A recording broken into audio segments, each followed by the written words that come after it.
for kids that are getting old enough and getting ready to leave the house and go out on their own, what can they do that might set them up in the future that's real estate related? Things like house hacks or whatever else. I think first credit, right? The sooner you start credit, the better off you are. And then, a lot of parents want to go buy a house for their kid.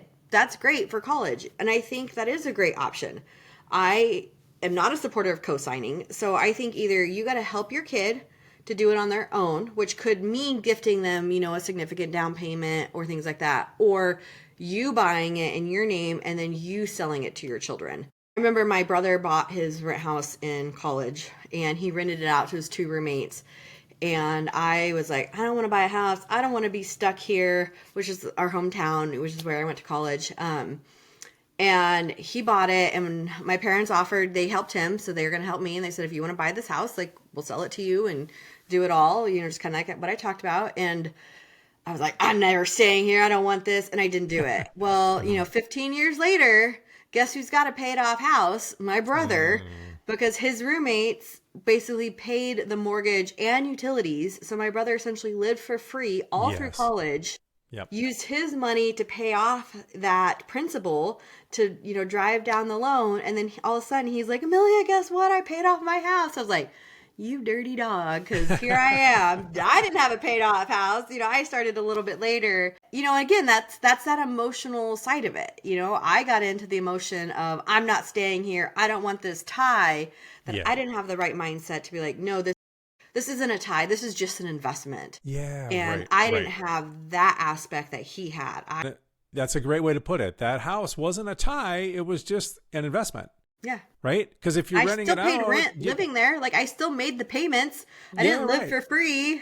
Well, and when you were done and you wanted to go, if you wanted to then travel, you could still keep that, right? It's just an investment. I mean, you've learned that now because you still invest in properties even though you're a military spouse and you move around. So, you can do that. So that's a great point. My brother just looked at it with that little bit more of a simplistic view. And that house that I didn't buy, my parents still own it. And guess what? It's been rented the last 20 some odd years.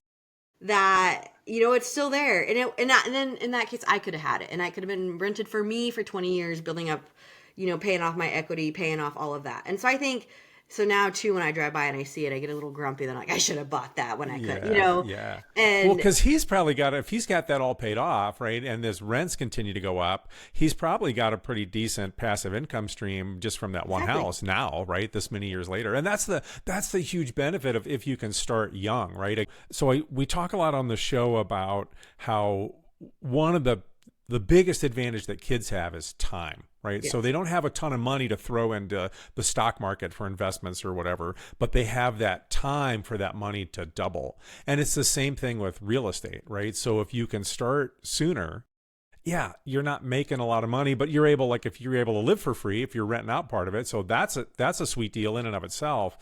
But then he has that paid off in 15 years. And that seems like forever when you're just out of the house. But you realize once you're an adult, like that 15 years goes by like nothing. And if he's now got that paid off, like how great is that? And I think too, so when let's talking about real estate, where can I take, say, $10,000 and get a $100,000 asset or a $200,000 asset, right? If I have $10,000 and I put it in the stock market, I get $10,000 worth of stocks.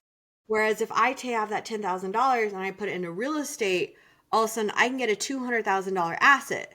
And I don't have any equity at the beginning and I got to make those payments and I got to build it up.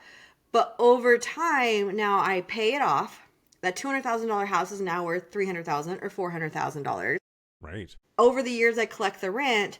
But 2, I have an asset now that I can use to buy the next asset or the next 3 assets. Right. So even I have a rental property that I've owned for a lot of years. I have refinanced that thing twice to buy more properties with it.